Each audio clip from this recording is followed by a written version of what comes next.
welcome to SVG-TV's news for Wednesday, March 31st. I'm Triska Campbell with the details. The transportation arrangements for residents in the communities in the red and orange zones of the La Soufrière volcano continue to be updated, with taxi and omnibus operators now on board with the National Emergency Management Organization (NEMO) to assist with evacuation. A sea evacuation will be used, but this will be primarily on the leeward end of the island. We hear more in this report by Larissa Pugsley-Kidd on the second part of her interview with NEMO's director, Michelle Forbes. All of the communities in the danger zones of La Soufrière volcano have several assembly points where residents are expected to gather to be transported to the already identified emergency shelters. Director of the National Emergency Management Organization, NEMO, Michelle Forbes, said she is aware of the challenges they may face with regards to transportation, and ongoing discussions are being held with omnibus and taxi operators who have already indicated a willingness to assist with the evacuation process if it becomes necessary. We have already zoned them into which communities that they will be doing the evacuation from, but of course we just have to, when we realize that, okay, we have you down for this particular zone to move persons, let's say from Fancy to Bible. They might say, okay, I'm not comfortable with that road. I prefer this, There is also a list of names of persons with private vehicles in the communities who will be transporting some people, but this depends on the time of the day. So you have to do the different scenarios for the planning. If it happens in the night where the vehicles may be in the community already, if it happens during the day where you have to send in vehicles, so different scenarios that we have to play with and take into consideration the time of day, and what is happening, and which day of the week also, because that can have some implications as to how quickly you get buses or vehicles into the red zone in particular to get people out. In regards to evacuation by sea, Forbes said it would be a bit difficult on the windward side of the island due to the choppy waters. We also have the contingency that if any communities get cut off, they're different. You can go to Owe Fisheries Complex to dock. We tried that as part of our exercise in 2019 during trade winds, and we know the challenges there. It took us about 2 hours to move 50 persons just from the Owe complex to the bigger boat, because you had to use a smaller boat get in and then use that to get out to the bigger boat. So we know the complexities and the safety issues around trying to evacuate on the windward side. Sea evacuation is more feasible on the leeward side from Chateaubelair. For Chateaubelair and Fitzhugh, that would be the first option for them. It depends on the lead time, because if, of course, there have been diversions around in that road and it's very narrow, so people trying to get in and out, it's going to be a deadlock. It was also noted that road network on the leeward side could be problematic. However, the Bridges, Roads and General Services Authority, BRAGSA, continues to work on improving the road network. Somebody, you're trying to get in, somebody trying to get out. So we see the potential bottlenecks that we have. Even on the windward side, the roads tend to be narrow. It may not be ideal to send the big buses, for example, unless you're familiar with those roads. So there's so those are the safety issues in around planning for the evacuation and planning for the transportation aspect of it. So we recognize the challenges, we know where they are, and so we're working with the police in particular on trying to see how we can lessen that bottleneck if need be. Although no evacuation order has been issued, NEMO continues to appeal to residents in the danger zones to be prepared in the event it becomes necessary for them to move at short notice. For SVG-TV News, Larissa Pugsley-Kidd. Prime Minister Dr. Alf Gonsalves is urging residents in the danger zones of the La Soufrière volcano to be on their guard for the long Easter weekend, which starts on Friday, April 2nd. The Prime Minister, who called in to NBC Radio this morning, said SVG is facing a looming disaster in a pandemic and asked that citizens remain on the alert, prepared should there be an explosive eruption of the volcano. COVID. We have to make sure that over this weekend we continue with our preparations at the individual level, to the family level. Pack your bags just in case the worst were to happen. Put some basic things in the bag, a couple change of clothes, some water, some toiletries, and the women will have special toiletries which they have to put in, and some basic food stuff if you have any around, and follow one thing like and CWSA been saying in respect of the electricity and the water. You plug out your appliances and you empty your fridge so that you don't have things spoiling. And though we have made arrangements with suppliers, if we have to move you into shelters, that is good if you come there with something yourself. The Prime Minister also spoke on the importance of the work of the team of scientists from the UE Seismic Research Center here in SVG, which includes Vincentian geologist Dr. Richard Robertson. He also asked that people do not vandalize equipment installed by the seismic research team at various locations. The Prime Minister, who returns to SVG today, also appealed to the citizens not to breach the COVID-19 protocols during the long Easter weekend. And over this Easter period, last year, Easter, we were very disciplined. We stayed away from the beach. We stayed away from crowds. We stayed at home. We praised our God online. Well, now you can have a little bit more to go at 1/3 of your capacity in the church, but we be very careful.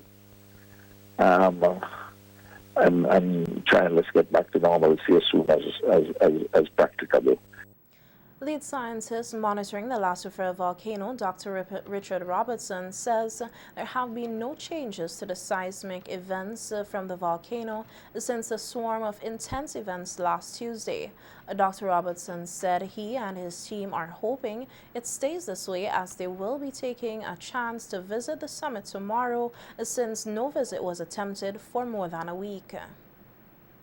You know, that's why we could use that sort of average rate to give us indication of where it would probably get to and how long it might take to get to certain areas. You know, we've spoken about it over top in the crater rim at the lowest end. You know, given the rate it's going at, we could get sort of an idea of perhaps estimates of how long it might take to get there, all things being equal. So that helps us. So by itself, doubling doesn't mean anything significant. If it had doubled in a shorter period, we would have said it has increased, but given the rate at which it doubled, it's still following the same general pattern it's been doing since the beginning.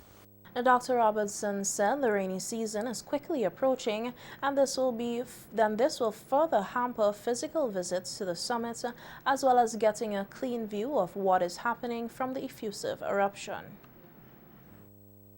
Well, we, as people know, we get into the rainy season, so the weather is going to be a challenge moving forward for various reasons, for seeing in and also for potential impact on the equipment. So that's why we're trying to ensure that if we have any remote, or as much as we can, remote methods of seeing what's going on. And we collaborate with colleagues overseas to get access to satellites, imagery that would allow us to see if things are changing. You know, but again, that's partly affected by atmospheric conditions.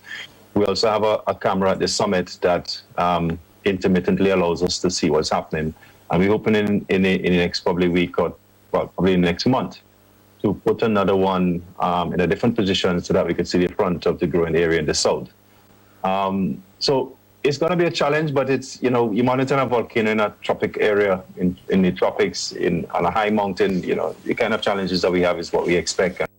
The geologist said the possibility of an explosive eruption still exists. Therefore, persons should remain on the alert. How the dome grows is that bits of it, this hot material, falls off and creates these small landslides. You know, the sizes depend on the size of the size of the landslide depends on the size of the piece that falls off. But because if it's hot, it's hot rock. When the bits of pieces fall off, it's actually a hot avalanche that's moving down. And that's happening in the crater as it is now, as the dome grows. If it gets bigger, you have the potential of that happening outside, in which case the impact, sort of damage, burning, and that kind of thing, that can happen outside. So that's one of the main things about it getting big enough to get outside the crater. It's still a couple of months for that to happen, before that could happen. But that's the main thing in terms of its size. As it grows also, it gets bigger, the chances that it can actually stop itself from moving because of the mass of rock that is there, provide enough obstruction to the pressure that's pushing it up, that it could stop itself. And that could be a good thing in the sense that it might stop the event, the eruption from going on, or it could be a bad thing in terms of it then allowing the rock beneath, the magma beneath, to pressurize and perhaps overcome that pressure to an explosion. With the threat of a possible eruption of the La Soufrière volcano looming, residents in the red zone in the North Leeward area share their experiences of the 1979 volcanic eruption. When the first volcano, I was 9-year-old, 79, just a few months away from 10. So I have to evacuate with my mother and then kind of thing. So around 10 o'clock time, I had my little daughter, 10 months old, I run with her. And my other children. I run down a bank and I catch a vehicle. Lava went up in the air like an R. You gonna run? Both sides, and smoking plenty and plenty ashes. There was people who never move, and we have a lot of looting. People from other communities and even from Lucia, they came in and they take people animals and they provision and so on, and even to the people who remain here eat out some of the animals. I was a must be about 9 to 10 years old, right? When he suffer blow up or something, and so I don't experience it. But what will happen now if we explode now? We don't move for go now. And that explode, but we never move. We stay right home, and just the sulfur was dropping. But right now we're in a serious condition. Yeah. I remember I saw plenty ashes and plenty fire coming down on this side for Larry. Residents in the North Windward were also given the opportunity to share their experiences. Children was here, right? But she evacuated from here. But there's an old man who stay here, right? He named Mr. Sandiford, I can't remember his first name. And that old man never moved. You see, everything went on. And when the people started to come back, he was still here. Good? Not a thing happened to him. You see everything that went on. You see when the bloom go up in the sky and everything. Good? And he stay here and survive. Good? Not a scratch on his skin, nothing. Good? 79, when the sulfur erupted, I was down Monwrong. Yeah, so I experienced it. I walked through the lava all thing already. Yeah, when the river come down, I was in the middle. Me and the Rastaman was in the middle, and I was in the middle. River come down that side, and river come down that side. So I was in the mountain. Me and three other guys. So we was looking after animals and thing, and this Thursday night we go and hunt, and then after we did in the mountain hunting and thing, looking for manico and thing, we hear the thunder rolling in the mountain. Well, we didn't ice over the suffering because we didn't experience suffering. So the hatches started to drop on me like rain. So I tell the other guys, man, you see rain spot in the Manico and like rain falling and thing and hit thunder rolling. But it's time that the suffering was explained, you know. So they cook some food before we go to hunt. So when you come back now, when you raise up the tin cover outside fire now, and you take off the cover, when you take off the cover, we see ashes on top there. The La Soufrière volcano violently erupted in 1718, 1812, 1902, and 1979. The last recorded eruption in April 1979 resulted in no casualties due to advanced warning. In other news now, the High Court in Antigua and Barbuda has dismissed the Police Service Commission's application for a stay on the judgment which declared the termination of Vincentian Weldell Robinson as the island's police commissioner illegal. Justice Anne-Marie Smith says the stay was dismissed because it was declaratory, not equatory, meaning it did not order any action to be taken. The declaratory judgment, which was issued last week, also determined the appointment of Atlee Rodney as police commissioner was illegal. Meanwhile, the Commission's representative, Dr. David Darcet, says he will move full steam ahead to appeal the ruling. St. Vincent and the Grenadines recorded a total of 9 new positive COVID-19 cases on Tuesday, March 30th. 8 cases are from 149 samples collected and tested on Monday, March 29th, giving a positivity rate of 5.4%. The National Emergency Management Organization, NEMO, said 1 case is from some samples collected and tested on Tuesday, March 30th. 5 of these cases are contacts of a known COVID-19 positive case, and 4 are persons with symptoms suggestive of COVID-19 seeking care.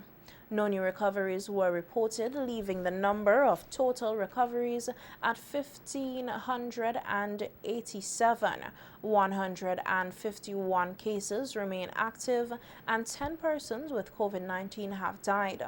1,748 cases of COVID-19 have been reported in St. Vincent and the Grenadines since March 2020. The public is urged to continue to use masks, sanitize, physically distance, and get vaccinated to reduce the spread of the COVID-19 virus in St. Vincent and the Grenadines. Females are encouraged to do their regular doctor checkups, including having pap smears and HIV tests done to ensure that they are not suffering from conditions that will affect their reproductive system. Speaking on the NBC Radio's face-to-face program on Tuesday, gynecologist-oncologist Dr. Damaris Batiste said that studies have shown that there has been an increase in cervical cancers and womb cancers in the Caribbean because of the lifestyle that some of the women are living. When it comes to the precancerous conditions, especially with regards to cervical cancer, you can also almost certainly detect some abnormal cells in a vast number of women who regularly do their pap smear screening and who regularly check in with their physicians or their gynecologists. And while we do not determine or call that cancer, it is pretty much what we call precancerous conditions sometimes. And this is also very common in our population, especially in the Caribbean. So we are seeing these conditions steadily rising. And those are pretty much some of the very common ones that as a gynecologist you would come face to face with. Another condition which affects a lot of women is endometriosis, which Dr. Batiste describes as very painful. It is also a common condition which affects the female reproductive system. Dr. Batiste explained how it can affect the body. Most of them would present with severe chronic pain or pain upon having sexual intercourse. They would also present with painful periods and abnormal bleeding. So they can have heavy menstrual periods, and even in between periods, you can have this heavy bleeding occurring as well. So as you could imagine, it has its physical and mental toll on patients who have this condition.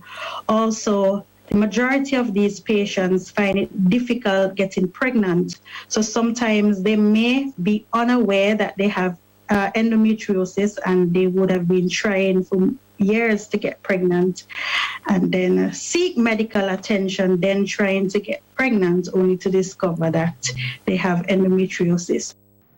Dr. Batiste said that some of these conditions, which affects the female reproductive system, don't often have a background of what causes them. However, she noted that it can be genetic. Highlighting some of these conditions, the gynecologist-oncologist noted that 1 in 5 black women in the Caribbean will experience fibroids at one point in their life. 1 in 5 black women there would experience fibroids at some point in their life. So the black race is pretty much at a higher risk factor for getting fibroids. There's some genetic predisposition there. Also, if you have a first-degree relative with fibroids, chances are you may get fibroids as well.